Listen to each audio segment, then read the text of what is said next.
Papa Dudut. Hindi lang mga ilaw ng tahanan ang handang magsakripisyo para sa kanilang mga anak, kundi maging ang mga tulad namin na haligi ng tahanan.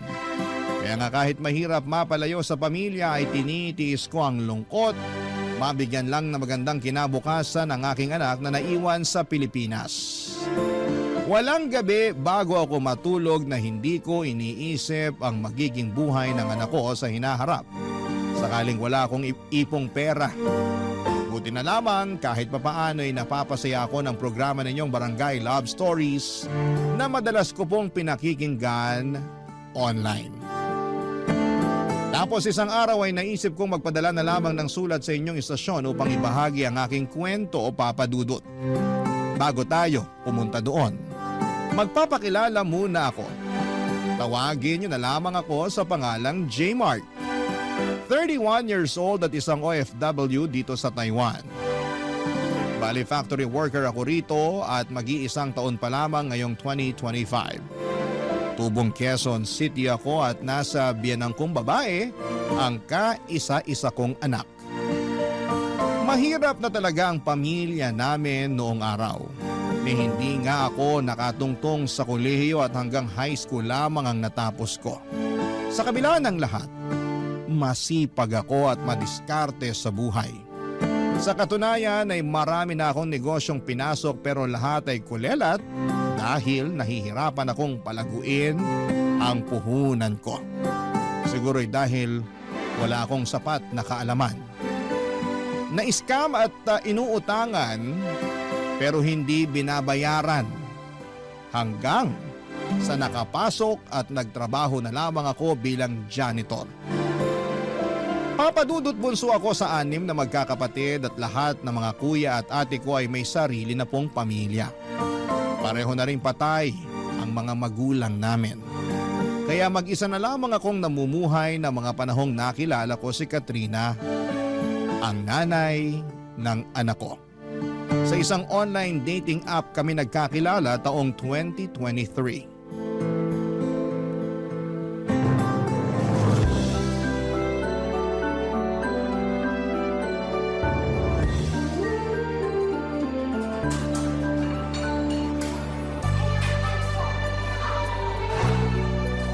Masarap ba? Sarap ng ano? Yung burger tsaka fries na sinasawsaw mo sa ice cream. Ay, oo naman!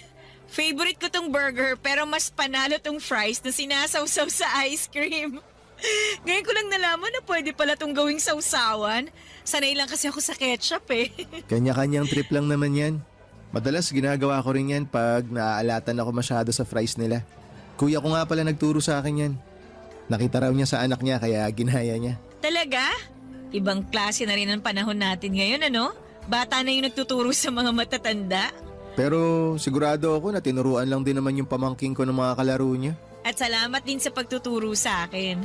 Hindi kasi ako mahilig sa fries. Kasi tama ka na minsan medyo maalat talaga. Pero ngayon may pangontra na ako sa alat kapag sinawsaw sa ice cream. Mas masarap pa. Salamat ulit. Wala yun, ano ka ba? Maliit na bagay lang yun. Ang totoo, ako nga ang dapat magpasalamat sa iyo eh. Saan naman? Kasi pumayag kang makipagkita sa akin. Bakit naman hindi? Mabait ka naman, tsaka maayos kang kausap sa chat. Sabihin na natin ganun na okay akong kausap para sa'yo. Pero ano kasi, Kasi ano? baka lang na turn off ka nung sinabi ko yung trabaho ko sa'yo. Na janitor lang ako. Unang-una, walang masama sa pagiging janitor. Pangalawa, marangal na trabaho yun. Hindi ka lang basta janitor ha, kundi janitor ka. Yung serbisyo mo kailangan niya ng isang kumpanya para maging malinis at organisado yung lugar nila. Salamat na ganyan yung naiisip mo. Nahihiya lang kasi talaga ako lalo na kung ikukumpara sa trabaho mo. Kasi nag-uopisina ka. Kaya walang binatbat yung trabaho ko sa'yo. Huwag mong sabihin yan. Hindi ka dapat nag-iisip ng ganyan. Sinusubukan ko namang pigilan. Pero minsan automatic na yun agad yung naiisip ko. Pero proud naman ako sa ginagawa ko. Kasi sabi mo nga, marangal yung trabaho ko. Tama ka. Sa akin ka makinig. Huwag sa kung sino-sino dyan na wala namang alam, kundi kumpara yung mga ginagawa nila. As if naman may nakikipagkumpetensya sa kanila, no? Niwala nga rin silang ambag sa buhay mo eh. Sa bagay, Maiba nga pala tayo. Ano yun? Kailan ka pala huling nagkaroon ng boyfriend? Parang 2 years ago pa yata yun. Gaano kayo katagal? Nakalimutan ko na nga lang kung ilang taon na kami kasi syempre, kinalimutan ko na siya simula nung naghiwalay kami. In fact, kasal na lang talagang kulang sa amin pero life happens. Bakit kayo naghiwalay? Anong dahilan? Siguro hindi lang kami talaga yung nakatadhana sa isa't isa. Tsaka bukod doon, ilang beses na siyang nagloko eh. Ako naman si Gaga, mahilig yata sa red flag. Imbis na hiwalayan ko na siya nung unang beses niya ako niloko, winagayway ko pa sa ere yung pagiging red flag niya. In short, binigyan ko pa siya ng hindi lang isa, kundi maraming tsansa para mas lokohin at saktan ako. Paano mo na-realize na ayaw mo na? Nung malaman ko na nabuntis niya yung best friend ko na paulit-ulit na dahilan ng pag-aaway namin, nasabi ko na lang sa sarili ko na, girl, tama na. Maawa ka na sa sarili mo. Ayun, doon ko na siya hiniwalayan. Grabe rin pala yung ginawa niya sa'yo, no? Nakakatroma. Sinabi mo pa. Kaya nga pagkatapos nun, 2 taon din akong hindi nagpaligaw o nag-boyfriend. Wala na-trauma na sabi mo nga. Tsaka, in-enjoy ko muna yung pagiging single ko nun. Hanggang sa na-realize ko na gusto ko na ulit ma-in love. Kaya ka ba nasa dating app? Oo, tsaka kaya kita nakilala dun. Ikaw, bakit ka naman nasa dating app? Tulad mo, gusto ko rin ma-in love. Nox naman. Swerte mo nakilala mo ako kasi kung hindi mo na itatanong, masarap ako magmahal. Aba, tinawanan lang ako. Hindi ka naniniwala? Ano, sabihin mo, hindi ka naniniwala, no? Pamilyar ka naman siguro sa kasabihan na to see is to believe. Kaya maniniwala lang ako kapag pinatunayan mo. Ibang klase, ako pa talaga yung hinamon. Ayos mukhang palaban ka. Ayoko naman. Wala yata akong inaatrasan. Sa dami ba naman ng masasakit na pinagdaanan ko sa buhay ko? Sisiw na lang yung mga hamon mo. Kahit sino, lalabanan ko. Eme lang, baka isipin mo, napakako naman. Wala ako iniisip na ganyan. Naaliw nga ako sa'yo Aba, at ginawa mo pa akong clown ha? Uy, hindi Ano ka? Biro lang. Buti pa kain na lang tayo, tapos ikaw naman magkwento tungkol sa dati mong love life. Papadudot maganda si Katrina. Siya ang tipo kong babae at aaminin kong natulala talaga ako ng sandali ng unang beses ko siyang makita. Akala ko nga ay nananaginip lamang ako lalo na nung pumayag siyang makipagkita sa akin. Simula kasi noong nagkausap kami ay hindi ko na itinago sa kanya ang trabaho ko. Nag-alala lamang ako dahil baka hindi niya ako tanggapin kahit bilang kaibigan man lamang dahil nga sa pagiging janitor ko. Hindi naman po sa minamaliit ko ang trabaho ko. Alam ko sa sarili kong marangal ang ginagawa ko at nagsisikap naman ako sa buhay. Pero kung may pwede pa akong gawin na ibang trabaho bukod sa paglalampaso ng sahig at pagpupunas ng bintana ay nakahanda ko talagang gawin, papadudot. Sa kabila ng lahat ay pinaramdam sa akin ni Katrina na hindi ako naiiba sa mga katulad nilang nagtatrabaho sa opisina. Trinato niya ako ng mabuti. Bagay na lalo kong nagustuhan sa kanya. Nagtuloy-tuloy ang komunikasyon namin hanggang sa umamin akong gusto ko siyang ligawan. Siyempre, kinabahan ako dahil baka ayaw niya. Pero inisip ko na lamang na kung ano man ang magiging desisyon niya, pumayag man siya o hindi, ay tatanggapin ko ng maluwag sa loob ko. Ang importante sa akin ay sumugal ako sa pag-ibig, papadudot. Pero siguro ikakampi ko pa rin ang langit dahil pumayag si Katrina na ligawan ko siya. Hindi nagtagal ay pinapunta niya ako sa bahay nila para ipakilala sa kanyang nanay, papadudot.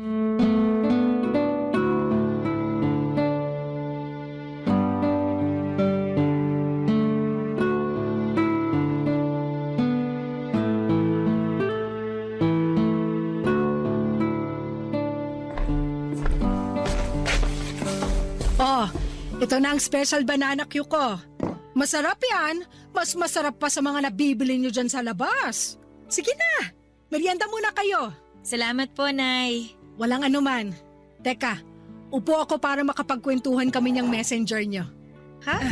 Sino pong messenger? Eh sino pa ba di yung kasama mo? Ako po? Ay oo, ikaw lang naman yung kasama ng anak ko rito sa bahay namin May iba pa ba? May iba pa ba na hindi ko nakikita? Wala na po. Yun naman pala Pero saan po galing yung messenger, Nay? Sa'yo! Sabi mo may paparating kang bisita. Yung messenger ng opisina nyo kamo, siya yun, di ba? Hindi na po natuloy yun. Tsaka hindi po messenger si J. Mark, Nay.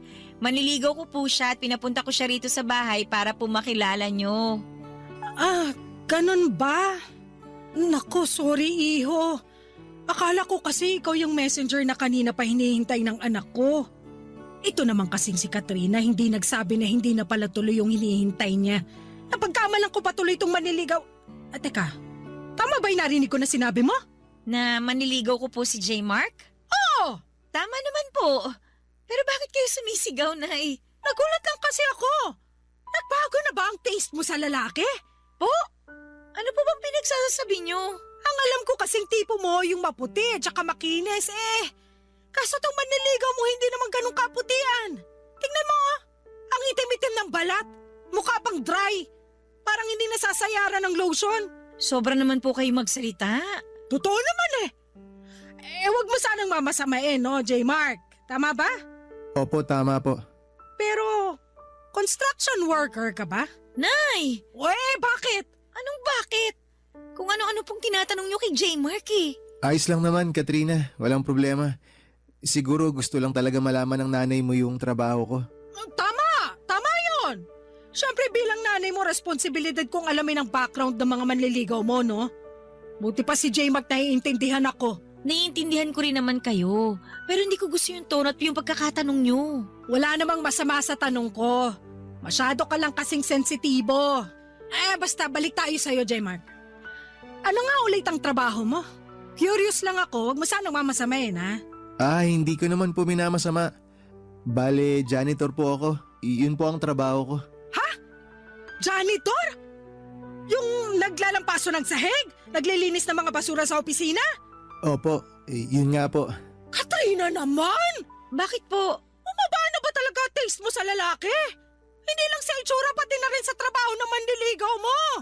Sigurado ka na ba talaga sa taong to? Opo, tsaka wala naman pong masama sa pagiging janitor. Oo nga, pero hindi kita pinag-aral at pinagtapos ng kolehiyo para bumagsak lang sa isang katulad niya na ganyan lang ang trabaho. Sorry pero ano bang tinapos mo? High school lang po. Kita mo na. Kaya janitor ka kasi high school graduate ka lang. Nay, sumusobra na po kayo sa mga sinasabi niyo kay J. Mark. Hindi ako sumusobra. Tama lang naman na tanungin ko siya at alamin ang kapasidad niyang ibigay sa iyo ang mga luho mo sakaling maging kayo. Hindi mo man lang ba yun naisip, Kasi kung hindi, pues, ako na nanay mo naiisip ko yon. Huwag niyo naman pong maliitin si J. Mark. Pati na rin yung trabaho niya. Maliit naman talaga yung trabaho niya. Ano magagawa ko? Marangal po ang pagiging janitor. Hindi po siya nagnanakaw para kumita. Marangal nga, pero mababa naman ang sweldo. Saka hindi kaya nakaka-proud pakinggan na janitor lang ang trabaho na magiging boyfriend mo. Maya ka naman, nak. Yung pinsan mo, engineer ang boyfriend. Yung isa mong pinsan, afam. Kaya ganda ng lahi, tapos ikaw? Naku talaga. Ewan ko sa'yo, santisima ka. Sumasakit ang bumbunan ko sa'yo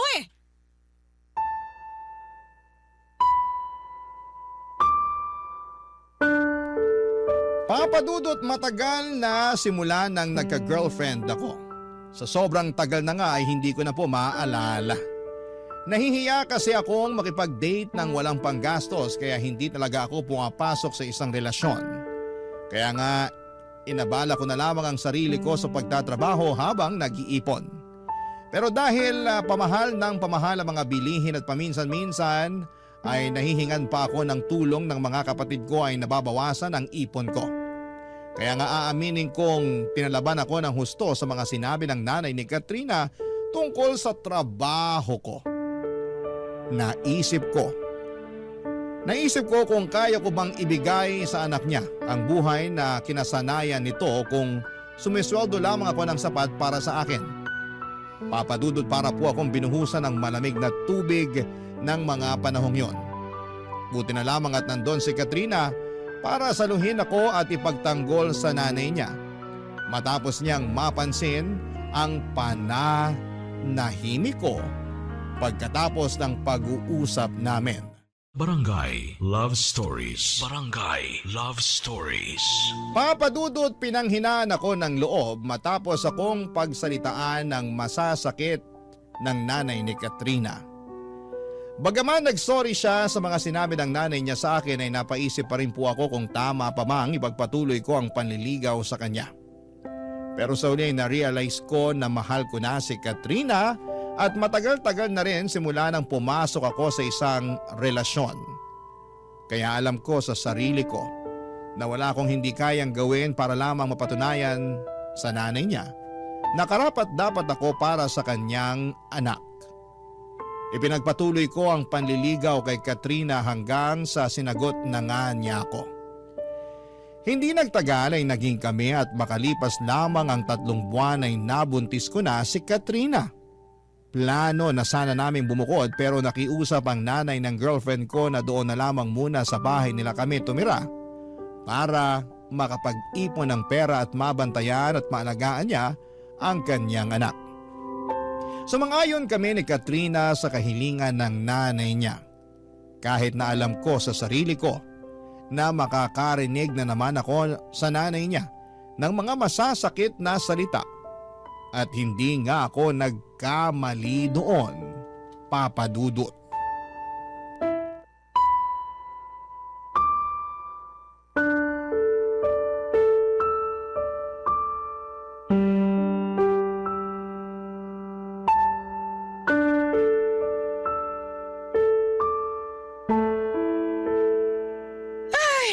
Buti pa ako na may-ari ng bahay marunong magwalis.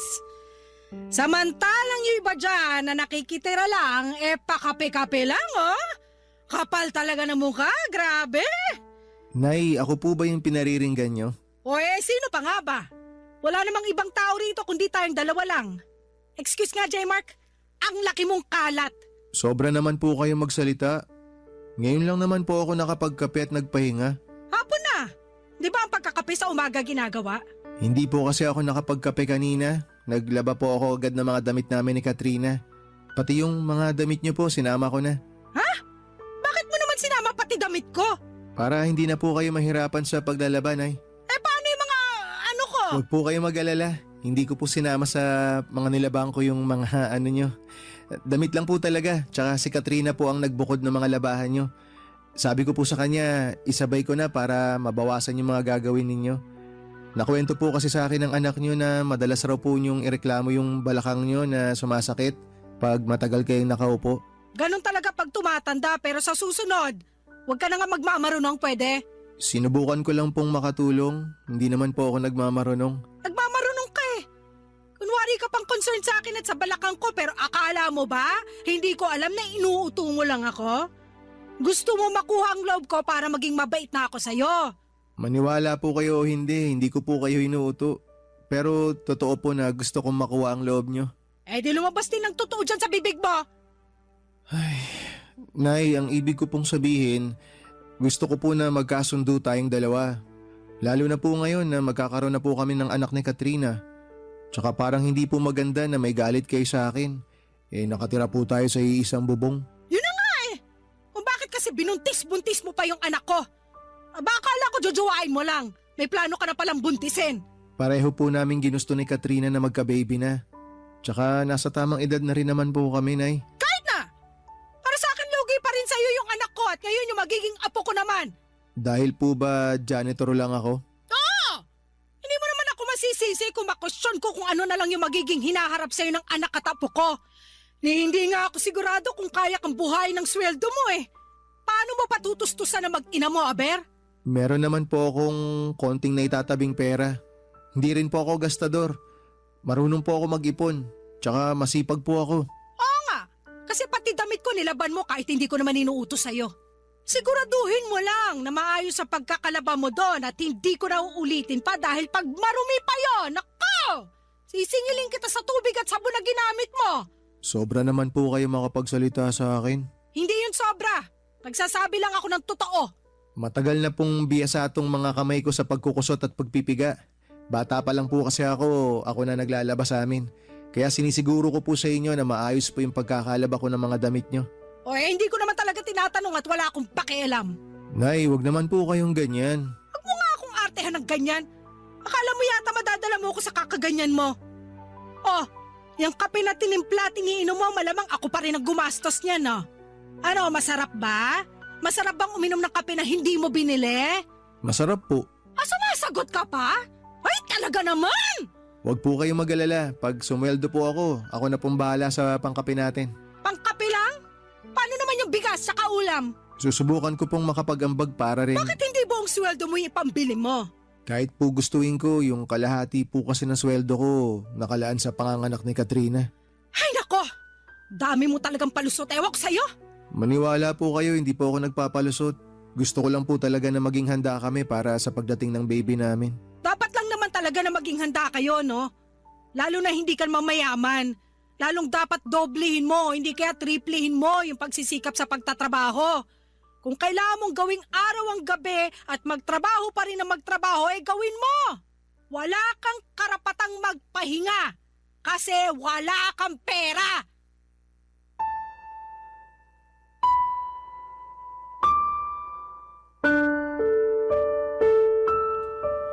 Papadudot kahit naman lalaki ako ay may damdamin pa rin ako na marunong masaktan. At yun ang eksaktong naramdaman ko matapos akong insultuhin at maliitin ang nanay ni Katrina. Kahit na gusto ko pang mga tuwiran, alam ko na wala ako sa lugar at baka pagmulan lamang yon ng malaking pagtatalo namin ng nanay ng kinakasama ko. Sa kabila ng lahat, binigyan lamang ako ng dahilan ng nanay ni Katrina upang lalong magsumikap sa buhay. Yun bang tipong hindi lang makontento sa trabaho ko na nagsisimula ng alas 8 ng umaga at natatapos ng alas 5 ng hapon. Doon ako nag-isip-isip ng magkaroon ng extra income at inopen up ko yon kay Katrina, bagay na sinuportahan naman niya. Doon ko nga po naisip na magtinda ng pagkain katulad ng burger at hotdog sandwich sa tapat ng bahay namin tuwing araw ng Sabado at Linggo. Katulong ko rin doon si Katrina na siyang nagsilbing bonding na rin namin. Masaya naman ako dahil nadagdagan ang ipon namin para sa panganganak ni Katrina.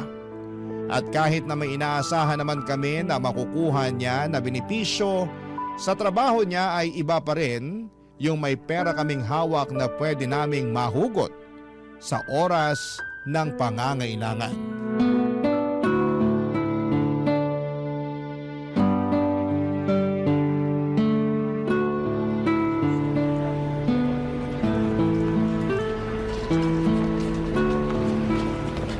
Wow! Sold out na naman yung burger at hotdog sandwich natin ah. Maaga tayo makakapagsara nito. Oo nga eh. Dahil dyan pupunta ako sa palengke. Bibili ako ng mga rekado. Magluluto ako ng paborito mong ulam. Alin? Yung menudo? Oo, bakit? May iba ka pa bang gusto bukod sa menudo? Wala na eh. Gusto ko nung menudo mo kasi hindi masarap yung mga tinda dyan sa labasan.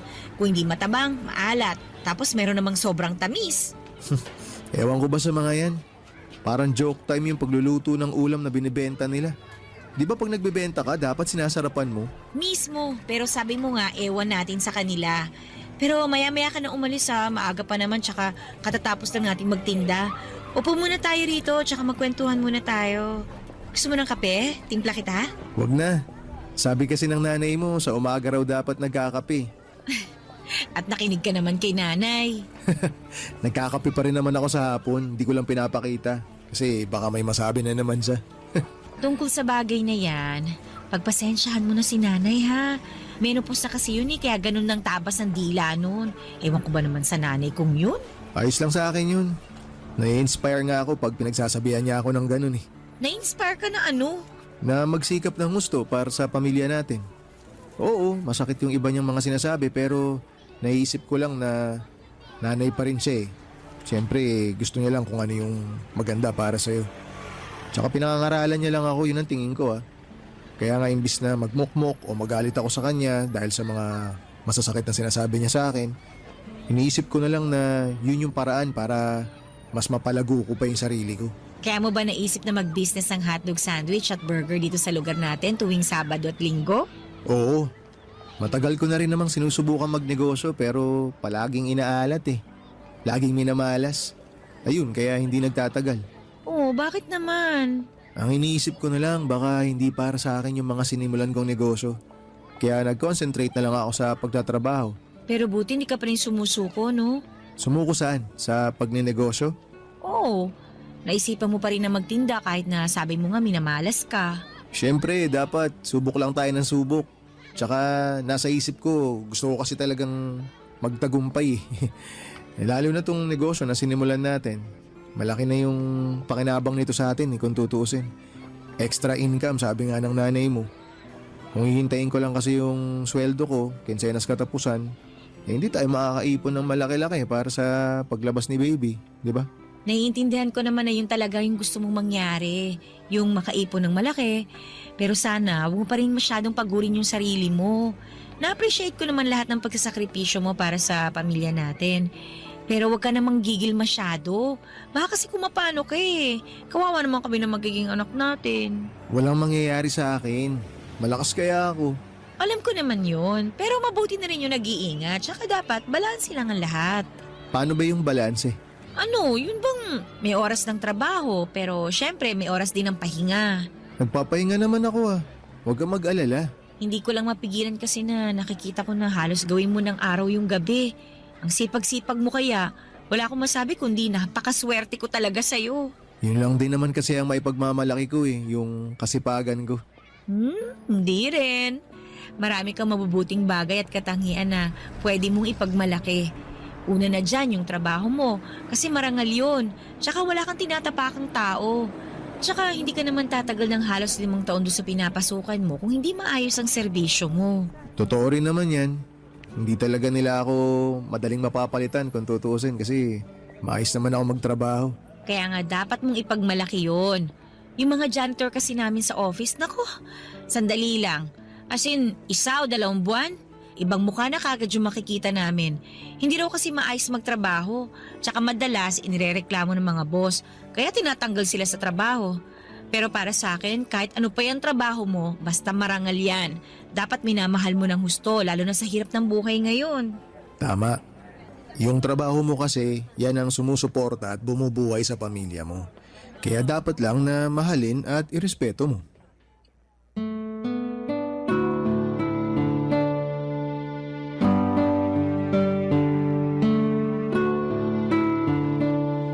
Papa Dudut, totoo pala na kahit na hindi ako ang pinakamayamang lalaki sa mundo, ako naman ang pinakamaswerte dahil alam kong suportado ako at mahal ng babaeng pinakamamahal ko. Iba sa pakiramdam. Ang sarap-sarap na tipong kahit nakakapagod ang maghapong trabaho ay mabilis na naiibsan yon ng mga mabubuting salita at papuri sa akin ni Katrina. Simula kasi pagkabata ay hindi ko naranasan sa mga magulang ko ang bagay na yon. Lagi kasi silang nanunumbat at nagagalit. Lalo na dahil sobrang hirap lang ng buhay namin noong araw. Kaya nga Papa Dudut, pinangako ko sa sarili ko na sakaling magkaroon ako ng mga anak ay hinding-hindi ko sasabihin ang lahat ng masasakit na salita na sinabi nila sa amin. Yun bang tipong sinisisi nila kami sa kasalanan daw namin, kaya kami mahirap. Kaya nga lalo akong magsisikap upang pagdating ng araw Papa Dudut ay maibigay ko sa mga anak namin ni Katrina ang mas komportable at mas maayos na buhay na karapat dapat lang na makamtan nila. Papa Dudut. Barangay Love Stories. Barangay Love Stories. Papa Dudut, habang ipinagbubuntis ni Katrina ang baby namin ay sinubo kami ng kapalaran. Hindi kasi naging magaan ang pagbubuntis niya. Sa katunayan, noong tumungtong sa 3 hanggang 4 na buwan ang kanyang tiyan, ay ilang beses siyang dinugo at isinugod sa ospital. Kaya takot na takot kami, Papa Dudut, para sa kaligtasan ng anak namin. Doon na kami nag-decide na huminto si Katrina sa pagtatrabaho para mas maalagaan niya ang kanyang pagbubuntis. Siyempre nakarinig na naman ako noon kay nanay na dapat ko raw mas pagsikapan ang pagtatrabaho kasi wala nang hanap buhay ang anak niya. Alam ko naman yon, pero hindi ko pa rin mapigilang masaktan sa trabaho o sa pagtrato niya sa akin. At ma-pressure lalo at mas nadagdagan ang gastusin namin, tapos ako na lang mga nagtatrabaho ng mga panahong yon. Pero imbes na panghinaan ng loob ay nagsumikap ako lalo sa buhay. Hindi nagtagal ay pinanganak ni Katrina ang aming anak na lalaki na malusog kahit na kulang pa ito sa buwan o premature papadudot.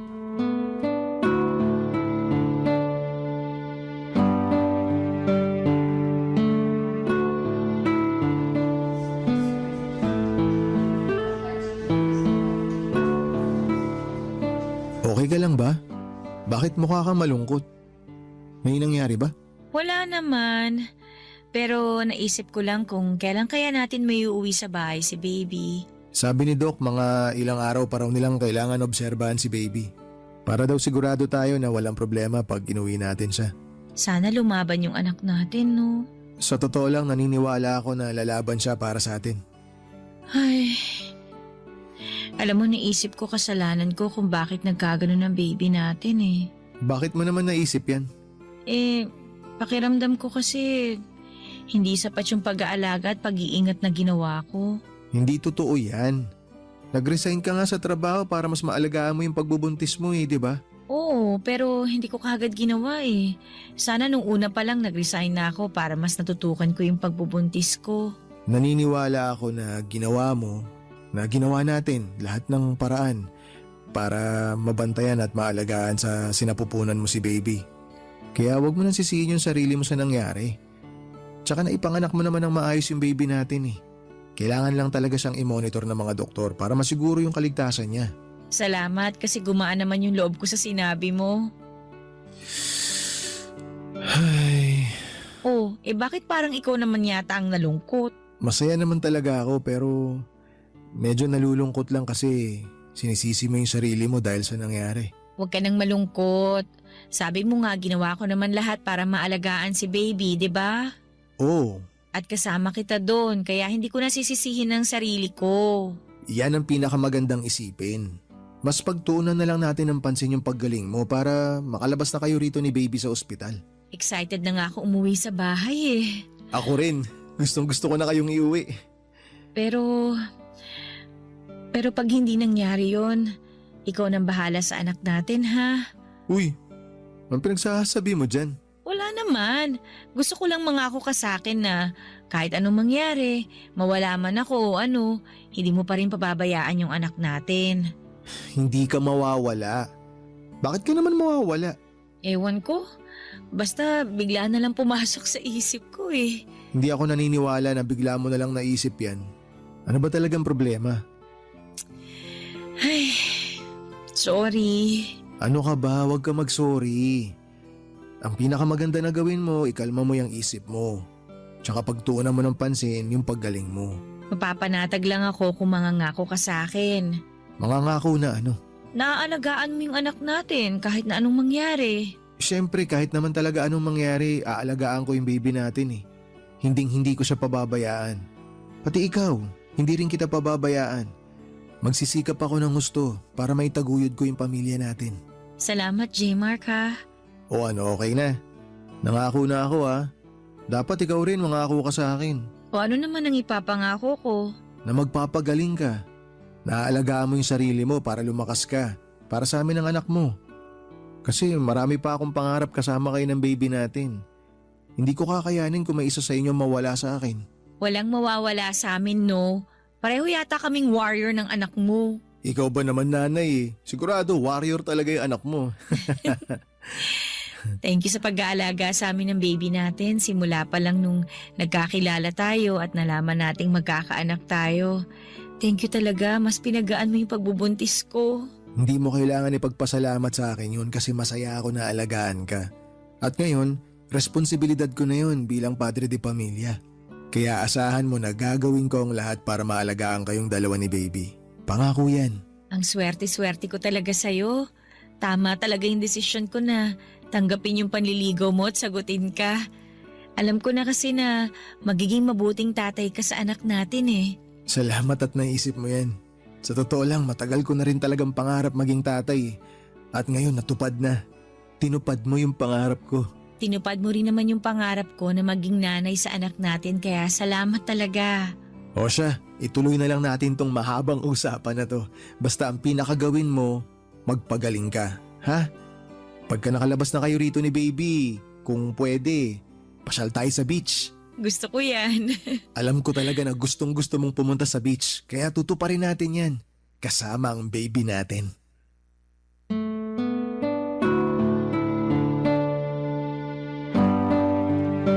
Papadudot, para sa akin ay walang kasalanan ang kinakasama ko sa nangyari sa anak namin.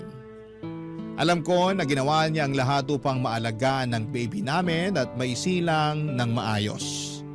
Kaya nga ang laki ng respeto at pasasalamat ko kay Katrina dahil sa ginawa niyang pagsasakripisyo, mabigyan lamang ako ng anak.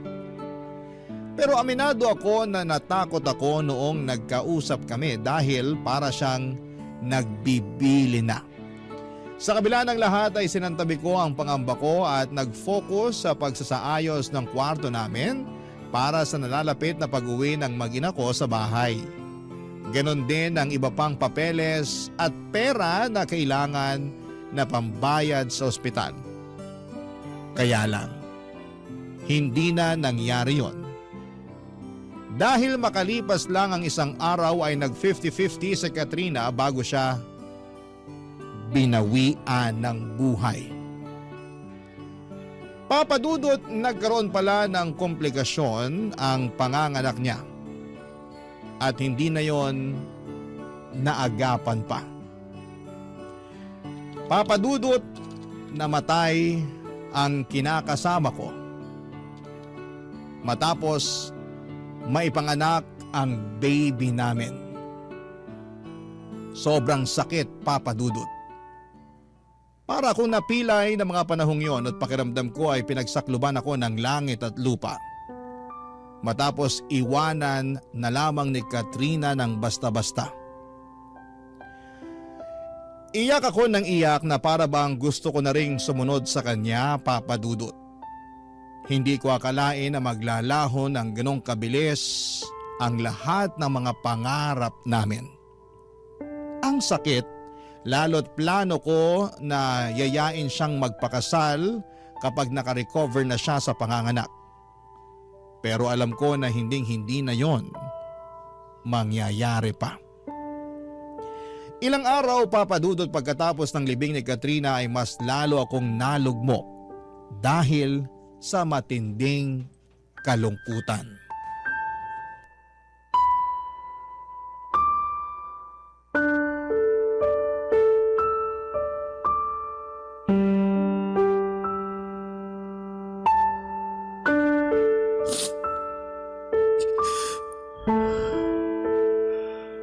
Ang daya mo naman, Katrina. Baka daya mo. Di ba nag-usap pa tayo? Napupunta tayo sa beach kasama si baby pagkalabas niya sa ospital. Binigla mo naman ako. May sorpresa pa naman ako sa'yo paglabas mo. Hayain na sana kita magpakasal eh. Pero wala na. Iniwan mo lang kami ng anak natin. Sobrang sakit naman dito, Katrina. Sobrang para akong dinudurog.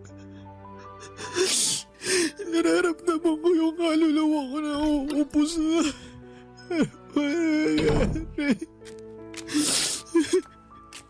J-Mark, Nay, kayo pala. anong ginagawa mo rito sa labas? Malamok ko. Buti hindi ka pinapapak dyan. Okay lang naman po ako. Hindi ko po iniinda yung mga kagat ng lamok sa sobrang sakit po ng nararamdaman ko. Pwede ka magsabi sa akin. Makikinig ako. Hindi ko po alam kung paano mag-uumpisa eh. Basta ang alam ko lang po para akong nadudurog dahil sa pagkawala ni Katrina. Hindi ko po alam ang gagawin ko. Kung paano pa po ako magpapatuloy dahil sa nangyari. Wala namang madali pero hindi mo yung kailangan gawin mag-isa. Nandito ako. Kahit naman paano, anak na rin ang turing ko sa'yo. Salamat po, Nay. Tungkol doon sa mga hindi natin pagkakaunawaan, wala na sa akin yun. Simula nung namatay ang anak ko, pinagsisihan ko na lahat ng mga kasalanan ko sa'yo. Matay na rin yung mga masasakit na salita na paulit-ulit kong sinabi sa'yo nun. Pasensya ka na talaga ha. Kasi masyado ako naging sakit ng ulo mo. Hindi naman po kayo naging sakit ng ulo ko. Siguro, sakit lang po sa tenga kasi naninigaw po kayo parati. Sobra ka naman. Pero pasensya ka na talaga. Ayos na po sa akin yun. Hindi naman po ako nagtatanim ng galit eh. Hindi po ako nagtanim ng galit sa inyo kasi nanay kayo ni Katrina. Tsaka, kung tutusin, mas lalo po akong na-inspire na magsikap sa pagtatrabaho para mabigyan ng magandang buhay yung mag-ina ko. Na kahit ganito lang ako, hamak na janitor at tindero ng burger at hotdog sandwich, may pagmamalaki nila ako. Alam mo, lagi kang pinagmamalaki sa akin ni Katrina. Wala siyang ibang bukang bibig kundi, Nay, ang galing-galing ni Jmar kasi ganito, ganyan. Na napakasipag mo raw, kulang na lang gawin mong araw ang gabi. Madalas nga lang siyang nag-aalala sa'yo. Kasi parang hindi ka na raw marunong magpahinga. At totoo naman dahil nakikita ko sa'yo yung kasipagan. Kaya nga nahiya talaga ako nun sa sarili ko dahil kung ano-anong masasakit na salita ang sinabi ko sa'yo. Hindi lang pagkatao mo ang hinamak ko kundi pati na rin ang trabaho mo. Siguro kasi masyado lang akong nag-alala para sa anak ko. Kaya lang maling-mali pa rin na pinanghimasukan ko yung buhay niya dahil pareho na rin kayo na nasa tamang edad. Huwag niyo na pong isipin yun. Napatawad ko na po kayo tsaka marami rin naman po ako natutunan sa inyo. Salamat, Nak. Hayaan mo, babawi ako sa'yo, sa inyo ng anak mo. Hindi ko kayo pababayaan hanggang nabubuhay ako. Tsaka nangako rin ako kay Katrina. Naaalalayan ko kayo ng apo ko sa abot ng makakaya ko. Salamat po, Nay. Malaking bagay po sa akin na nandiyan kayo kasi aminado ko na. Wala po talaga akong alam sa pagiging tatay. Hindi nga po ako masyado marunong magpalit ng diaper ng baby namin. Mali-mali po ako sa pagtitimpla ng gatas. Tsaka marami pa po akong kinatatakutang gawin kasi baka masaktan ko po si baby. Kaya nga nandito ako. Ako na muna ang bahala sa apo ko habang nagtatrabaho ka. At kapag day off mo naman, edi tuturuan kita para merong ka ring alam. Sa ganung paraan man lang makabawi ako sa'yo. Maraming salamat po talaga kasi kahit wala na si Katrina, hindi niyo pa rin po kami pinabayaan ng anak namin. Oo naman. Pamilya tayo eh. Tsaka baka pag ginawa ko yon, gabaan ako ng langit sa pagiging masamang lola. Ayoko mapunta sa impyerno pag namatay ako. Ano ba kayo, Nay? Hindi pa kayo mamamatay. Huwag niyo pong sabihin yan. Siyempre hindi pa. Masamang damo yata ako. Nay, maraming salamat po ulit ha. Walang anuman. O siya, baka gusto mo nang pumasok kasi masyado ng maraming lamok dito. Kanina pa ako kinakagat eh. Ay, sige po. Pasok na po tayo. Baka biglang magising si baby tapos wala ako sa tabi niya. Yun nga rin ang naisip ko. Kaya tara na sa loob.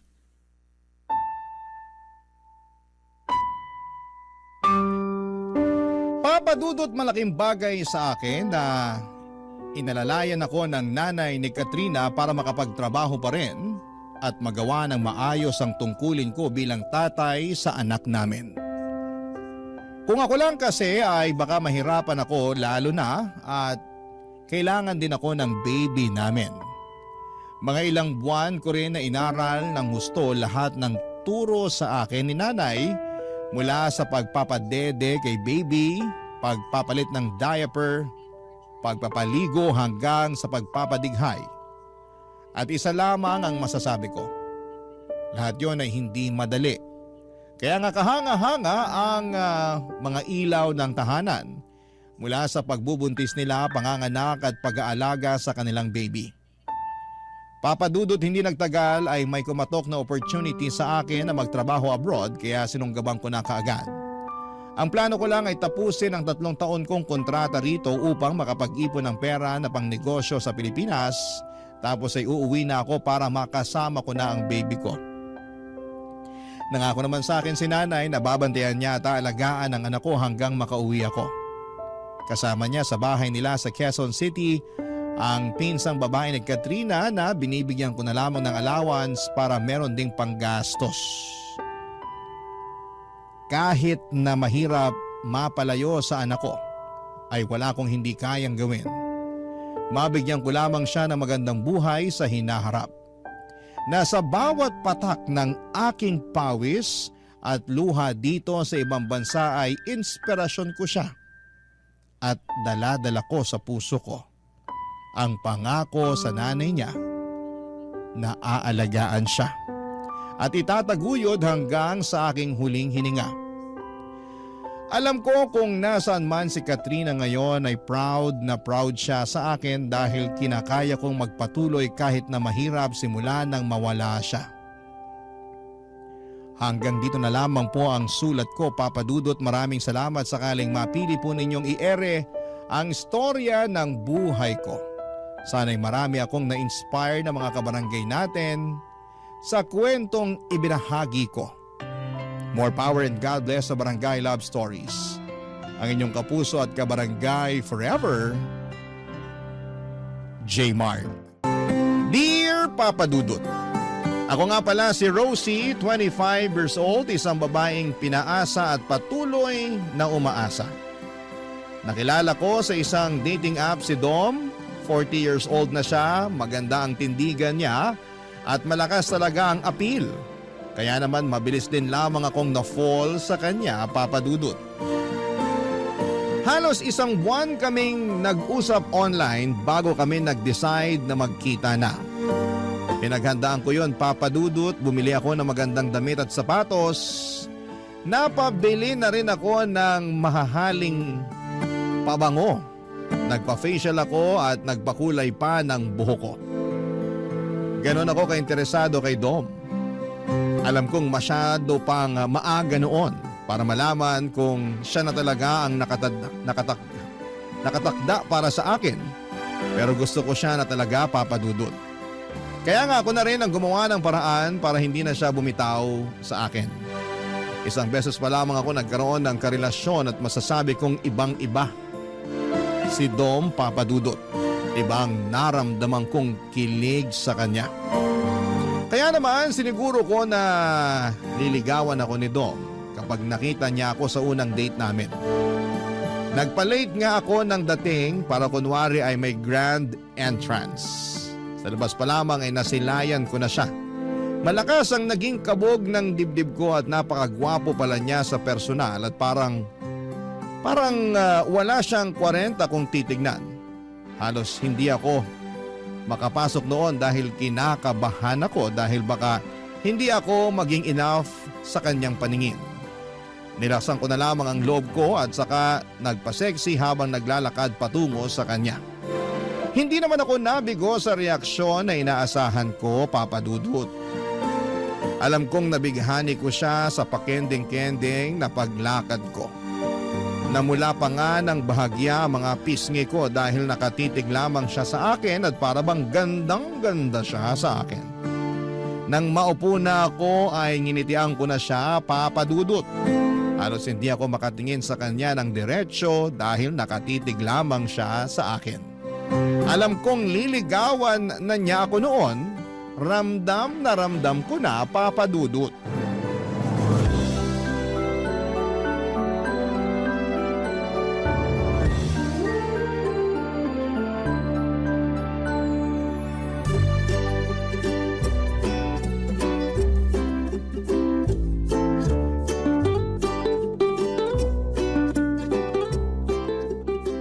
Tumal ngayon Kanina pa walang customer.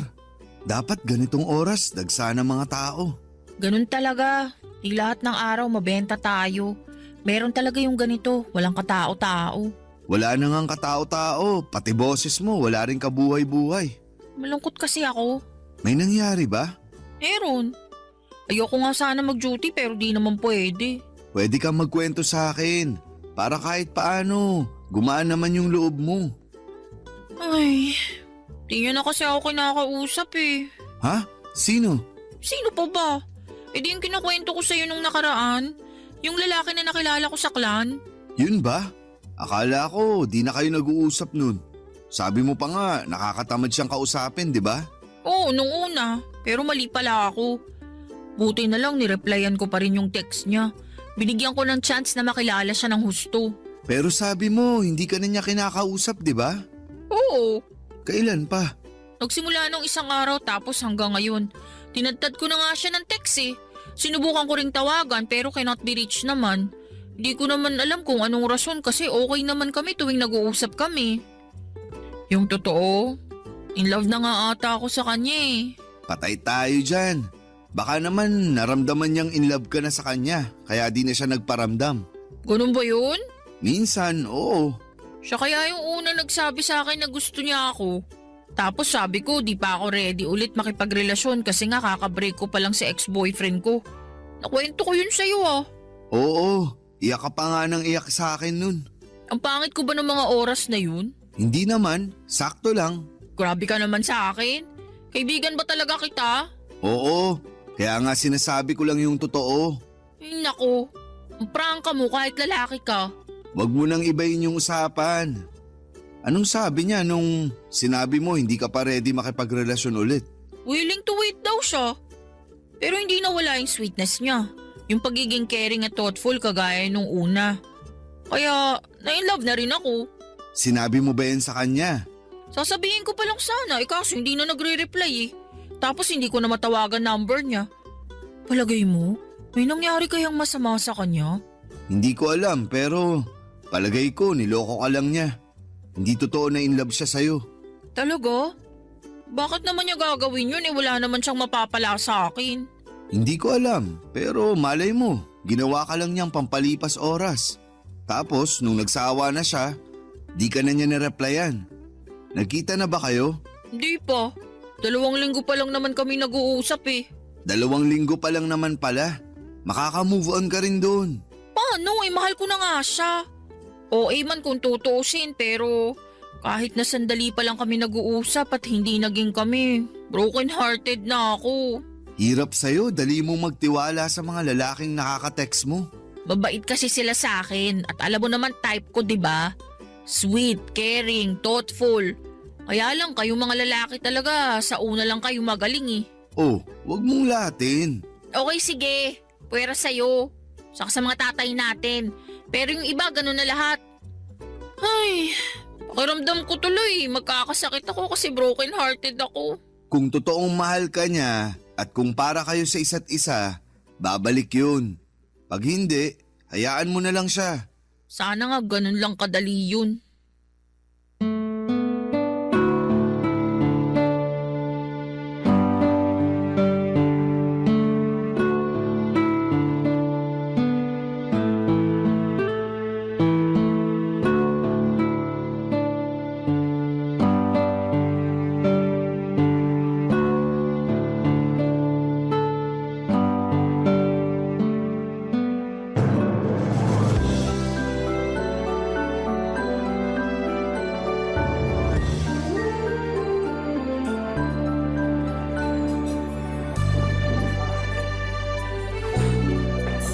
Dom, pwede bang wag ka nang tumitig sa akin?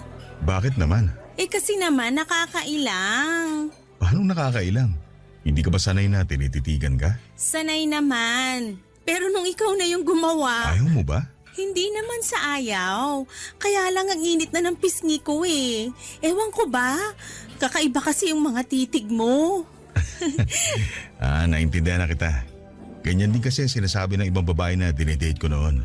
Sabi nila, nakakatunaw to mga titig ko. Yan nga, eksakto. Kasi hindi ko naman mapigilan. Ang ganda mo pala talaga sa personal. Napaghandaan ko lang tong araw na to, kaya parang ang ganda ko bigla.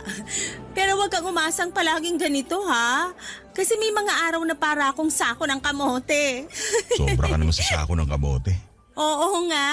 Sa mga susunod na date natin, makikita mo. Kahit siguro magbuka ka pang kamoting durog, tititig pa rin ako sa'yo. Mas nakakailang pa pala yung mga banat mo kaysa sa mga titig mo eh. Paano na lang pag pinagsabay ko pa, hindi ba? Wala na. Lusaw na ang kamote ko. Kamote mo? Ang ibig kong sabihin, kamote ako. Ay, hindi, mali.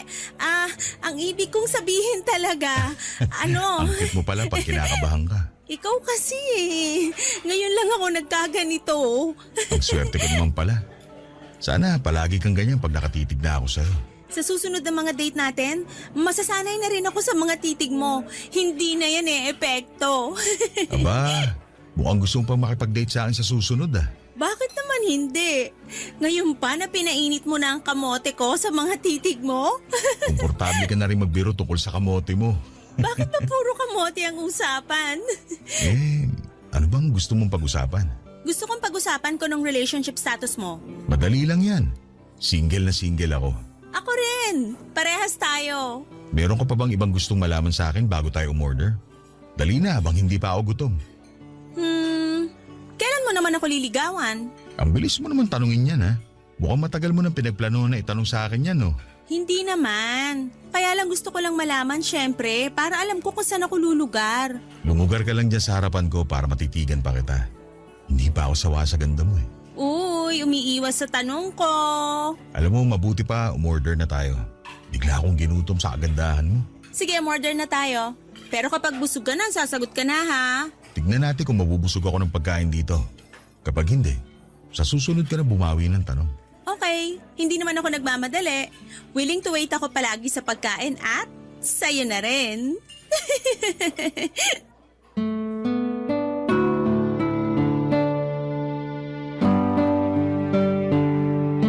Dinaan ko na lamang sa biro ang huling sinabi ko bago tawagin ni Dom ang waiter para umorder, Papa Dudut.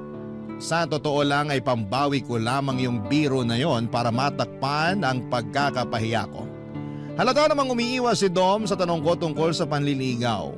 Alam ko namang makakakuha ko ng positibong sagot sa kanya dahil nakita ko naman na interesado siya sa akin. Kaya ang confident ko lang din na magtanong kung kailan niya ako liligawan, kaso mali pala yon. Dapat pala ay hindi ko muna binitawan ang mapangahas na katanungan na yon. Nagkunwari na lang ako na okay ako at nakipagkwentuhan na lamang sa kanya sa ibang bagay.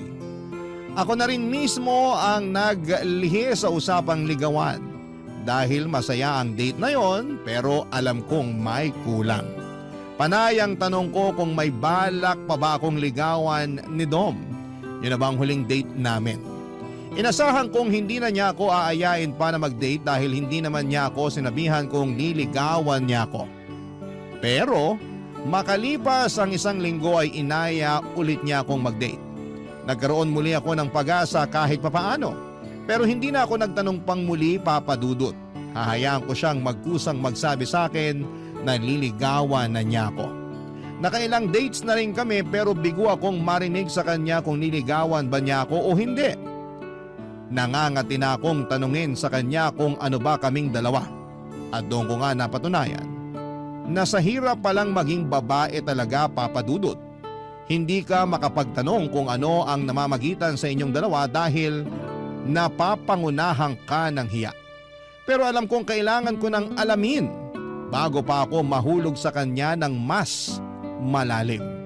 Sa sumunod na date namin ay naglakas ako ng loob na magtanong sa kanyang muli, Papa Dudut.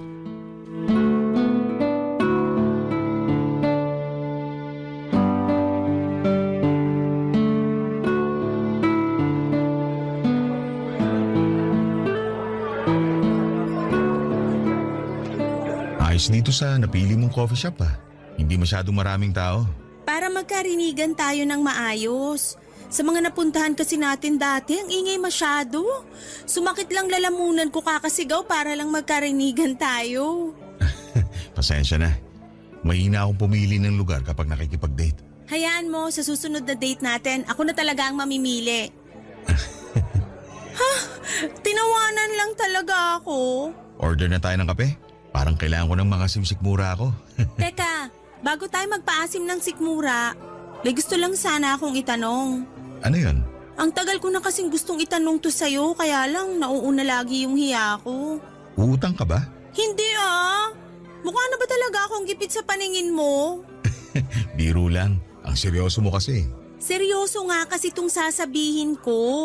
Ngayon pa lang parang gusto ko ng mga sim sa kaba ng sikmura ako. Dom, seryoso nga. Ano na bang nangyayari sa atin? Ay, hindi kita maintindihan. Panay ang labas natin. Pero hindi klaro sa akin kung saan ang punta nito. Anong sinasabi mo? Talaga bang wala kang alam sa mga sinasabi ko? Linawin mo kasi. May pag-asa bang maging tayo? Liligawan mo na ba ako? Kailan? Uy, ang dami mo naman tanong. Di ba dapat isa lang? Sige. Tayo na ba? Eh, hindi pa naman kita nililigawan. Paano magiging tayo, hindi ba? Kaya nga ang susunod na tanong, kailan mo ako liligawan? Uy, dapat isang tanong lang. Huwag ka madaya. Huwag na sana tayong maglokohan, Dom. Sabihin mo na lang sa akin kung niligawan mo ako o hindi para alam ko kung saan ako lulugar. Gusto mo talaga malaman yung totoo? Oo naman. Yun lang naman ang kailangan ko eh. Meron akong balak ligawan na ibang babae. Eh bakit pala niyaya mo pa ako makipag-date? Masama ba? Single ka. Single ako. Wala namang sinasabi sa batas na bawal yun. Pero kung may balak ka ng ligawan na iba, eh di wag na tayong mag-date kasi wala rin naman pala tong patutunguhan. Sana kasi hindi ka na lang nagtanong eh. At kasalanan ko pa kung gusto ko maging klaro ang lahat sa atin? Sorry Rosie. Iba talaga ang gusto kong ligawan. Pero nai-enjoy ko naman na kasama ka. Nai-enjoy mo nga akong kasama, pero iba naman ang gusto mong makasama. Lugi! Rosie naman. Gets ko na. Huwag ka na magpaliwanag. So ito na ang huli nating date. Ganon. Siguro. Hindi siguro. Siguradong oo. Ikaw bahala. Ikaw naman nagdesisyon yan. Parang ako pa ang mali rito ah. Ikaw na nga to nagpaasa sa akin tapos parang ikaw pa tong lugi? Hindi kita pinaasa. Hindi ako makapaniwala sa mga sinabi ni Dom, Papa Dudut. Gusto pa niya akong baliktarin.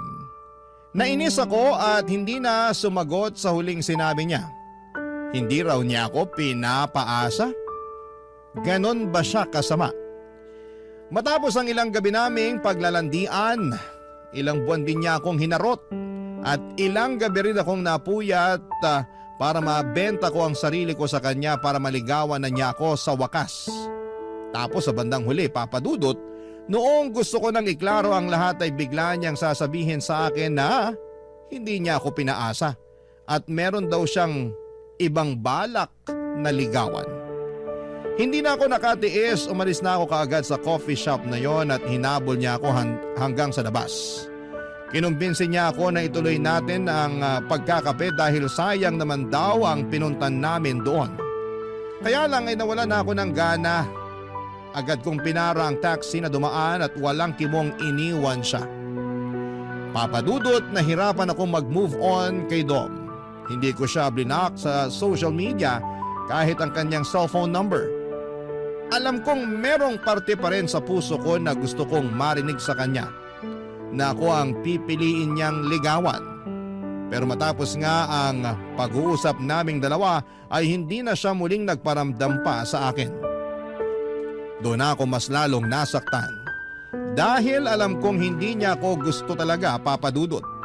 Sa pagdaan ng mga araw ay sinikap kong makalimot sa kanya at ang hirap pala talagang mag-move on kahit na wala kayong nasimulan. Kasi lagi kang aasa sa closure kung saan ka ba nagkulang. Kung bakit hindi kanya nagawang piliin kahit na harap-harapan ka namang nagpakita sa kanya ng interes. Ano pa bang kulang sa akin? Yon ang naging madalas na tanong ko sa sarili ko habang hindi pa kaya ng puso ko. Nakalimutan siya matapos niyang magpaasa sa akin. Barangay Love Stories. Barangay Love Stories. Mahirap man, Papa Dudut, pero tiniis kong hindi magparamdam kay Dom. Kahit miss ko na siya. Alam kong marupok ako sa kanya. Malaking tulong na nga rin na hindi na siya tuluyang nagparamdam sa akin para mabilis ako makaiwas na maging marupok. Sa pagdaan pa ng mga araw ay may mga sumubok na manligaw sa akin. Hinayaan ko naman sila na patunayan ang mga sarili nila. Pero parang may kulang, Papa Dudut. Parang hindi naman ako masaya sa piling nila. Tuwing nakakasama ko ang mga ibang manliligaw ko ay parang lagi ko lang na ikukumpara na mas masaya noong kasama ko si Dom at kami ang nagde-date. Kaya wala ring napuntahan ang mga panliligaw nila sa akin at binasid ko na lamang sila kesa mapaasa ko lang sa wala. Talagang si Dom ang gusto ko pa rin. Pero klaro na sa akin na hindi niya ako gusto. Hanggang isang araw, nagulat na lamang ako nang biglang tumawag si Dom sa akin.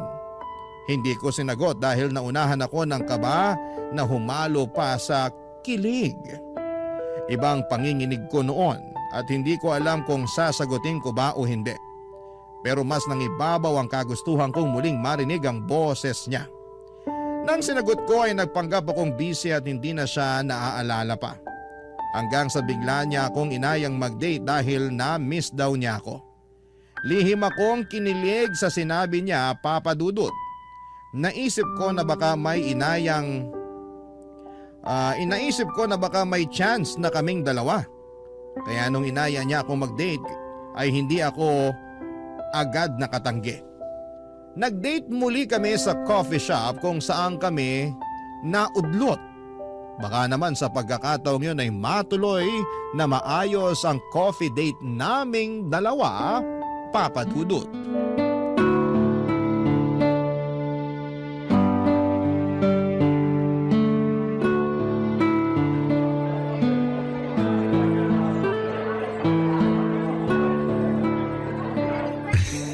Anong nakakatawa? Parang kailan lang nandito tayo sa coffee shop na to, nagtatalo. Kasalanan mo kasi. Oh, tawa lang uli. Hindi lang ako makapaniwala na mabibigyan mo ulit ako ng second chance. Laglakas loob lang talaga akong tawagan ka. Kahit na pakiwari ko, hindi ka pa natatauhan. Hindi pa nga. Pasalamat ka na lang talaga. Thank you ah. Ang tibay ng helmet mo. Akala ko mapapahiya na ako eh. So ano bang ibig sabihin itong date natin ngayon? Ano bang gusto mo maging ibig sabihin ng date natin ngayon? Ayan ka na naman ah. Mukhang red flag ka na naman sa akin. Joke lang. Ano ba? Gusto kong malaman kung mag-aaksaya ba ako uli ng oras sa'yo o may pagbabago na ba sa feelings mo para sa akin. Hindi naman nagbagong feelings ko para sa'yo. Gusto pa rin naman kita. Pero hindi ako ang niligawan mo. At nagsisi nga ako na ibang babae ang pinili ko. Anong ibig mong sabihin? Binasted ako nung nililigawan ko. Kaya pala ginagawa mo akong rebound ngayon. Uy, hindi ah. Nung binasted niya ako, doon ko napagtanto na ikaw talaga ang tamang babae para sa akin. Hindi ka rebound. Gusto na talaga kitang ligawan ngayon. Nagkamali lang ako noon. Ganon din yun. Kasi kung hindi ka naman binasted nung babaeng yon, hindi mo na uli ako lalapitan. Hindi mo ako maiisipan na tawagan uli. Hindi totoo yan. Ang tagal ko nang gustong tawagan ka. Nauunahan lang ako lagi ng hiya. Saka nalilito ako sa inyong dalawa dati. Nung iniwan mo ako rito sa coffee shop na to, parang nasaktan ako. Gusto sana kitang tawagan nung gabi na yun pero ramdam ko galit ka pa rin sa akin. Talagang galit ako sa'yo. Pinaasa mo ako eh. Hindi kita pinaasa. Huwag mo na akong i-gaslight. Hindi ko alam ang ibig sabihin yan. At kung ano man ang ibig sabihin yan, wala akong pakialam kasi hindi ako ganyan. Hindi mo nga alam ang ibig sabihin ng gaslight tapos aangal ka na hindi ka ganun? Ang labo mo. Ayoko na nga maging malabo. Kaya nga sinasabi ko na sa'yo ngayon, pwede ba akong manligaw sa'yo? Sigurado ka na ba? Oo naman. Baka isang araw bigla mong ibabalita sa akin na liligawan mo na uli yung babaeng yon. Hindi na mangyayari yon. Ayoko na ron. Hindi niya deserve ang pagmamahal ko. Sa'yo lang to dapat. Alam mo talaga kung paano ako mahuhuli eh. Effective pa rin pala ang charm ko sa'yo ha. Hindi naman kasi nawawala yun. Eh di, paig ka na magpaligaw sa akin. Paano kung pahirapan ko yung panliligaw mo sa akin para makaganti lang ako sa pagpapaasa mo nun? Hindi kita pinaasa. Paulit-ulit na lang. Pinaasa mo nga ako. Huwag mo nang i-deny. Oo na lang para matigil ka na. Ayoko mag-away tayo. Sabihin mo na sa akin, ano na? Pwede na ba ako manligaw talaga? Oo nga. Basta wala nang bawian ha. Ang tanga ko naman kung iiwan pa kita. Natauhan na ako. Sure? Sure ako. Ikaw na talaga ang gusto ko. Kahit pahirapan mo pa ako sa panliligaw sa'yo. Bigyan mo na ako ng second chance, please. Hindi ka magsisisi. Promise. Bala ko pa sanang itago ang kilig pero hindi ko na kinaya. Napakagatlabi na lamang ako sa sobrang kilig habang nakatitig sa mga mata ni Dom. Sa wakas, may part 2 na ang love story namin. Talagang kailangan lang sigurong maligaw ni Dom sa ibang babae para mahanap niya ang daan pabalik sa akin. Nawala tuloy ang galit ko sa kanya. Natunaw lahat ng inis ko sa kanya lalo na noong hinawakan niya ang kamay ko at saka hinalikan. Pagkatapos noon ay humiling siya na kung pwedeng makahalik sa aking pisngi. Pinayagan ko naman siya at pagkatapos noon ay nagkusa akong halikan ang kanyang mga labi. Parang nag-init ang pakiramdam ko nang mahalikan ko siya. Ramdam kong ganun din siya. Hindi na nga kami naka-order ng kape dahil inaya niya akong magkape na lamang sa bahay niya. Agad naman akong pumayag, Papa Dudut. Mas gusto ko roon para masolo namin ang isa't isa. May nangyari na nga sa aming dalawa. Kahit sabihin pang parang nagmadali akong ibigay sa kanya ang pagkababae ko, ay wala po akong pakialam, Papa Dudut. Lalo't nakikita ko naman sa kanya na interesado na siya sa akin. Panay ang labas namin, lagi kaming magkahawak kamay, panay pa nga ang regalo niya sa akin ng bulaklak at tsokolate. Lagi rin niya akong binibilahan ng maliliit na teddy bear kapag sahod niya. Ramdam na ramdam ko talaga na seryoso na siya sa akin. At hindi ako nagsisisi na binigyan ko siya ng second chance para matuloy ang naudlot naming pagtitinginan. Hanggang isang araw, bigla na lang siyang nagka-cancel ng mga date namin. Nalimitahan na rin ang pag-uusap namin at parang lagi siyang nagmamadali, Papa Dudut. Hindi na rin niya ako binibigyan kahit na isang peraso ng tsokolate kahit sahod niya. Isang araw, nilahad niya sa akin ng dahilan sa parehong coffee shop kung saan kami madalas na magligawan, Papa Dudut.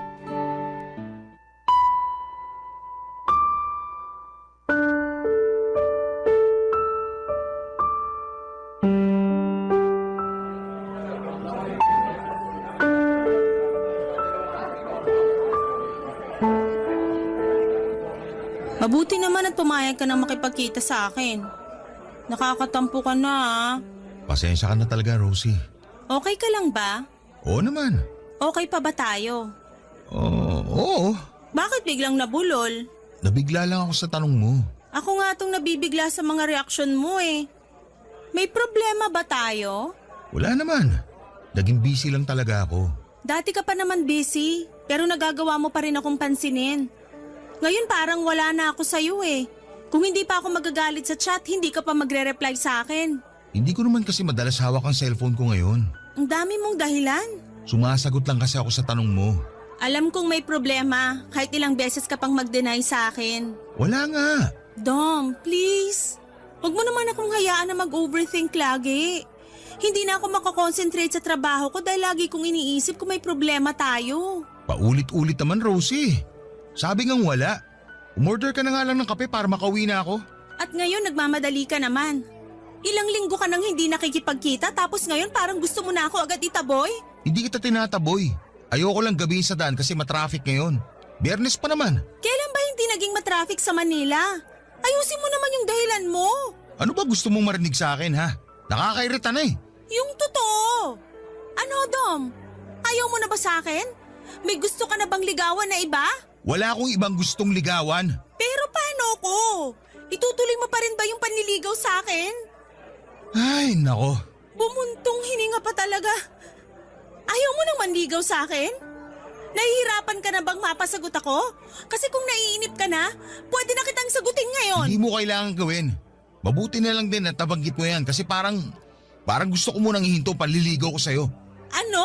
Parang hindi pa itong tamang oras para manligaw ako. Mabuti na lang talaga at hindi mo pa ako sinagot. Baka kasi gusto mo nang manligaw sa iba. Katulad ng ginawa mo sa akin noon. Hindi ganun ang sitwasyon ngayon. Naisip ko lang na hindi ko pa kaya na magkaroon ng karelasyon. Bakit biglang nagbago ang desisyon mo? Imposibleng walang third party to. Ang lala naman ang pagdududa mo sa akin. Alam ko nagkamali ako noon. Pero hindi na ako umulit manligaw ng iba habang naliligaw ako sa'yo. Ano ngang dahilan kung bakit naisip mo bigla na hindi ka pa pwedeng makipagrelasyon? Kasi limited lang ang budget ko. Ano ba namang rason yan? Hindi naman kita nare-require na gastusan ako. Pwede namang manligaw kahit wala ng tsokolate, teddy bear o bulaklak. Sapat na sa akin yung magkape lang tayo at magkasama. Kahit nga kape medyo tagilid eh.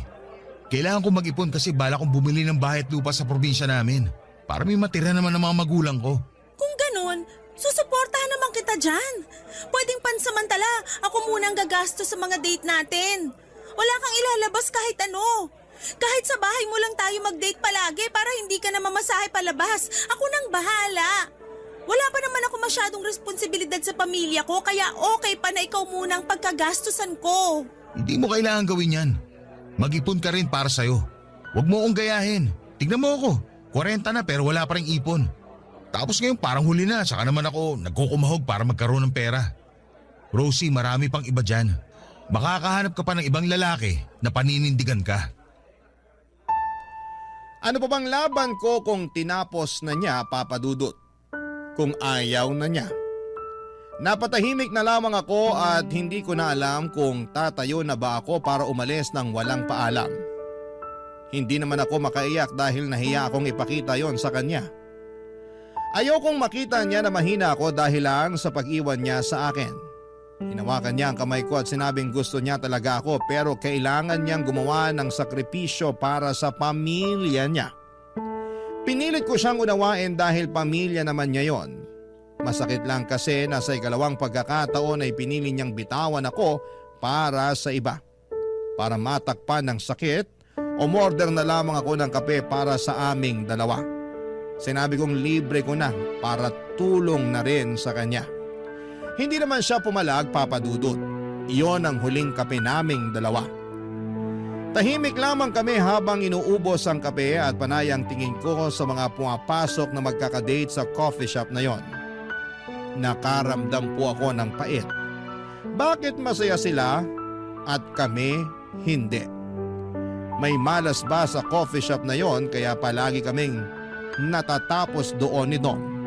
Pero doon din kami nagsimulang magligawan. Naging masaya rin kami habang nasa coffee shop na yon.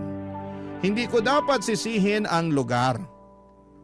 Dapat kong sisihin ang sarili ko na umasa kay Dom na sa ikalawang pagkakataon ay forever na kami. Mali pa rin pala talaga. Hindi ko na inubos ang kape at nagpaalam na ako kay Dom. Naiwan si Dom sa coffee shop na yon, tumayo na lamang ako at walang lingong lumabas. Barangay Love Stories. Barangay Love Stories. Papa Dudut, mas naging mahirap ang pag-move on ko dahil na-experience ko na kung paano magmahal si Dom. Matagal kaming nagligawan kaya ang tagal bago ko natanggap na tapos na kami bago pa man kami makapagsimula. Lahat ginawa ko para lamang hindi siya isipin pero bigo ako. Hindi ko alam kung nagayuma ba niya ako para mahumaling ako ng ganon sa kanya. Panay ang iyak ko sa tuwing sasapit ng gabi at matatapos ang pagpapanggap ko buong araw. Hindi ako okay at tanggap ko yon. Panay ang dasal ko na sana'y matapos na lahat ng nararamdaman ko para kay Dom. Pero natagalan bago ako sumapit doon. Ilang buwan na ang lumipas pero hindi pa rin ako handa at ang puso ko nakalimutan siya, Papa Dudut. Alam kong siya pa rin pero wala na akong magagawa kundi tuluyan na siyang bitawan. Sa pagdaan pa ng mga araw, medyo gumaan naman kahit papaano ang nararamdaman ko. Unti-unting nawawala na yung sakit. Nakakayanan ko na rin sa wakas at nabawasan na ang mga gabing umiiyak ako. May mga araw na rin na nakakalimot na ako sa pangalan niya. Masaya na ako kahit papaano, kahit yon pa lang ang inaabot ko sa pag-move on ko sa kanya. Hanggang isang araw noong handa na ang puso kong talikuran siya ay saka naman siya biglang nagparamdam sa akin. Kakagising ko lamang isang umaga ng linggo nang matadtad ang cellphone ko ng maraming text mula kay Dom. Puro pag-amin na nami-miss na raw niya ako at hindi niya kayang mawala ako sa buhay niya. Papadudot. Aminadong nakaramdam ako ng saya at kilig pero ano ba ang plano niya? Nireplyan ko siya at tinanong kung kumusta siya. Wala siyang ibang naging sagot kung hindi gusto niya akong makita. Doon muli sa coffee shop kung saan kami natapos. Nagsimula at natapos muli. Ano na kaya ang susunod para sa aming dalawa, papadudot?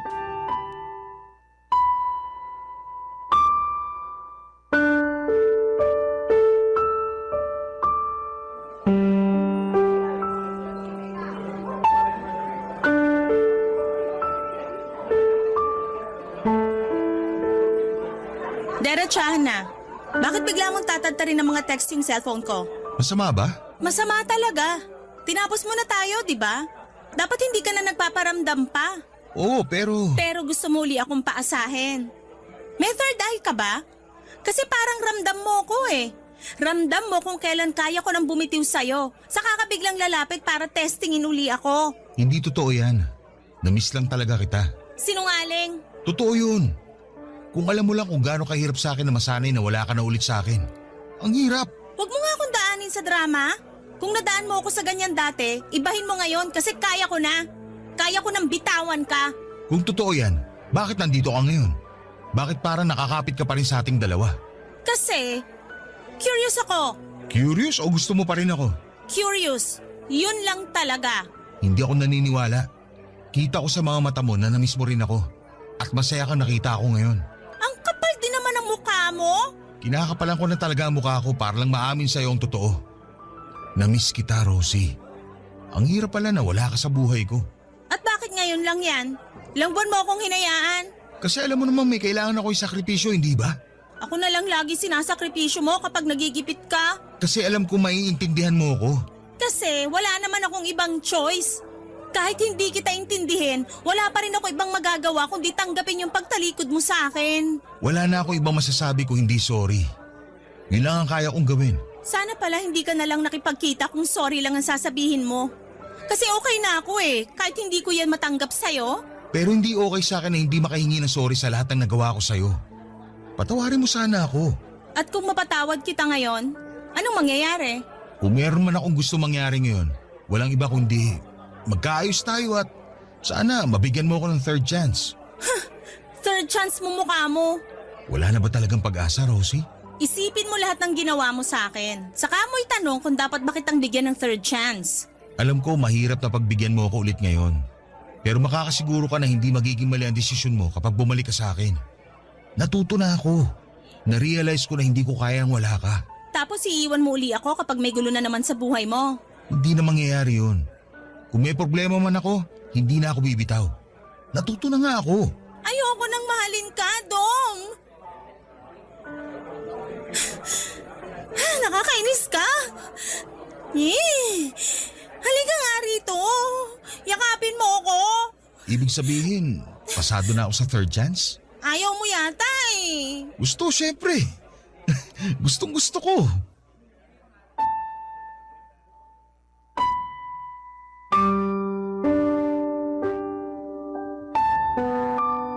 Napaiyak na lamang ako nang lapitan ako ni Dom para iyakapin. Nagpalakpakan ang mga tao sa paligid namin at akala ata nila ay nag-propose si Dom sa akin. Hindi naman namin sila kinorek dahil masyado kaming masaya noon, papadudot. Yung manager nga sa coffee shop ay nag-offer ng libreng $2 Amerikano para sa aming dalawa. Masaya daw sila na doon namin piniling i-celebrate ang panibagong milestone sa buhay namin. Kahit papaano ay gumaan ang pakiramdam ko at naisip kong tama lang na bumalik ako kay Dom. Parang sign yun ng Diyos na nasa tamang tao ako dahil lahat ng tao sa paligid namin ay masaya para sa amin. In-enjoy namin ang libreng kape at nang maubos namin yon ay inaya niya akong pumunta na sa bahay niya para maglambingan. Muli na namang may nangyari sa amin, Papa Dudut. Namiss namin ang isa't isa at ramdam ko yon sa bawat hawak sa akin ni Dom. Dinoble ni Dom ang pagbawi niya sa mga pagkukulang nito sa akin. Naramdaman ko na parang muling may nagbabago na sa kanya. Kahit may mga problema siyang pinagdaraanan ay sinisigurado niyang hindi na niya ako basta-bastang bibitawan. Talagang nagbago na siya. Minahal ko na siya at hindi ko na pinatagal pa ang panliligaw niya. Sinagot ko na siya at naging opisyal na kaming dalawa at naging okay na ang mga sumunod na buwan sa aming dalawa. Plano na nga niyang pakasalan ako sa susunod na taon, Papa Dudut, basta makaipon. Mahal na mahal ko na talaga siya at ginawa ko ang lahat para lamang manghinayang siyang iwanan ako kung sakali man. Wala na akong ibang lalaking gustong makasama kundi siya lamang, Papa Dudut. Ilang beses akong nagdarasal sa buong araw para lamang magpasalamat dahil binalik niya sa akin si Dom. At nang sumapit nga ang 3rd month rin namin, inaya ko siyang mag-date muli sa coffee shop na paborito namin, kung saan nagsimula ang lahat, Papa Dudut.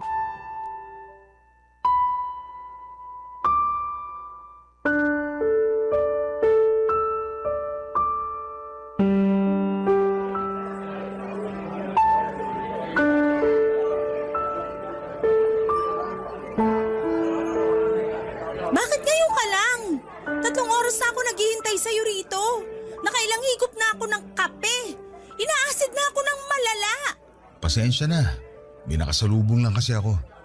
Nagkakwentuhan kaya hindi ko na namalayan ng oras. Gaano ba ka-importante sa'yo yung taong yon para makalimutan mo yung oras ng date natin? Sorry na nga eh. Babawi na lang ako sa'yo ngayon. Ginagalit mo ako eh. 3rd monthsary pa naman natin. Ilang sorry pa ba ang kailangan kong sabihin, Rosie? Oh, bakit parang nabaligtad yung sitwasyon? Bakit ikaw naman tong galit? Ako nga to naghintay sa'yo rito at munti ka nang maging diabetic dahil sa dami ng cake na nilantakan ko, wag lang mapaalis sa mesa na to. Bakit kasi ganyan ang atake mo sa akin? Kararating ko lang binungangaan mo na kagad ako. Sana inintindi mo muna ako. Kasi pinaghintay mo ako eh. Minsan lang naman ako na-late sa mga lakad natin. Minsan nga lang pero tinaon mo pang monthsary natin. Alam mo, ayoko makipag-away sa'yo. Aalis na lang ako. Teka, sorry na. Nainis lang ako kasi kanina pa kita gustong makasama. Di yan ang sabihin mo. Hindi yung mga away ka na lang bigla. Bakit parang ibang tono mo ngayon? Ha? Hindi ah. Kilala kita, Dom. May problema ba? Ikaw nga to may problema.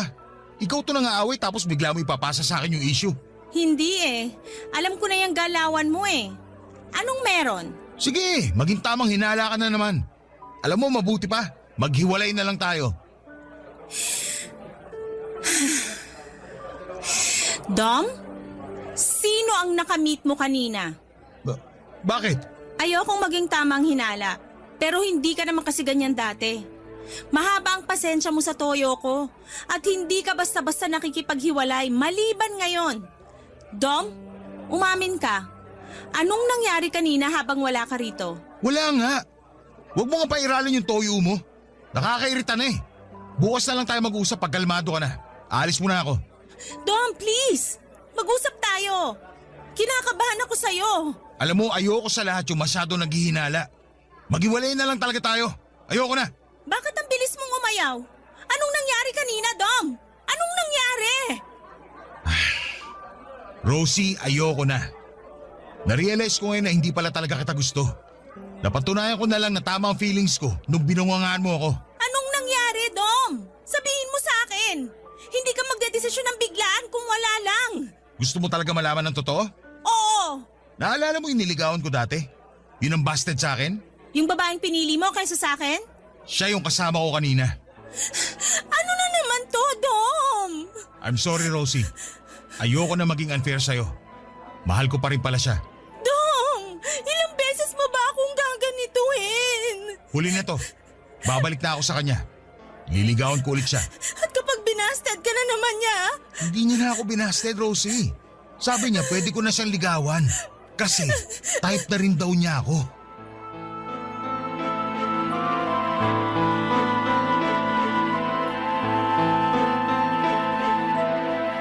Para akong tanga na napatitig lamang sa masayang mukha ni Dom. Ganon lang ba yon, Papa Dudut?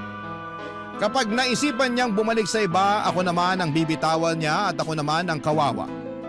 Ako na naman ang sinakripisyo niya.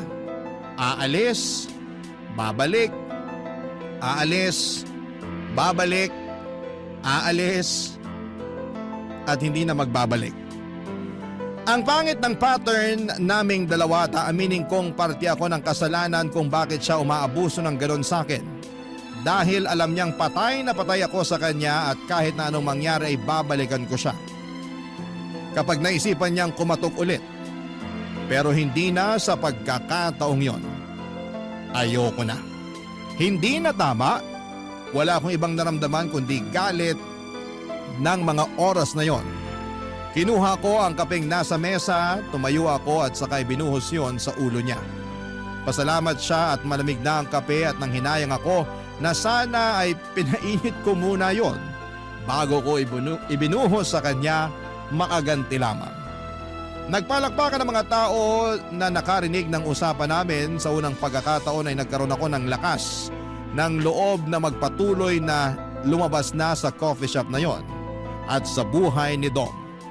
Hindi na ako muling naging marupok sa kanya kahit noong isang beses na muli siyang humingi ng chance dahil nalaman niyang pinaasa lang pala siya ng babaeng yon. Napangisi na lamang ako at least ay naramdaman niya ang nararamdaman ko sa mga pagpapaasa niya sa akin noon. Hindi ko na siya nireplyan at tuluyang ko na siyang blinak sa lahat ng social media niya at cellphone number na rin.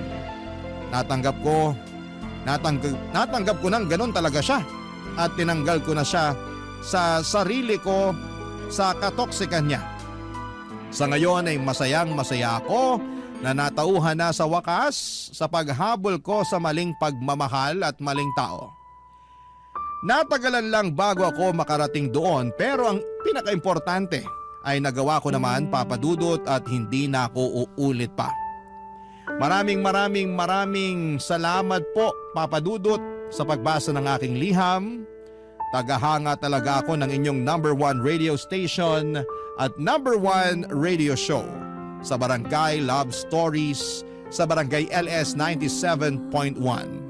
Ang inyong forever kapuso at kabarangay, Rosie.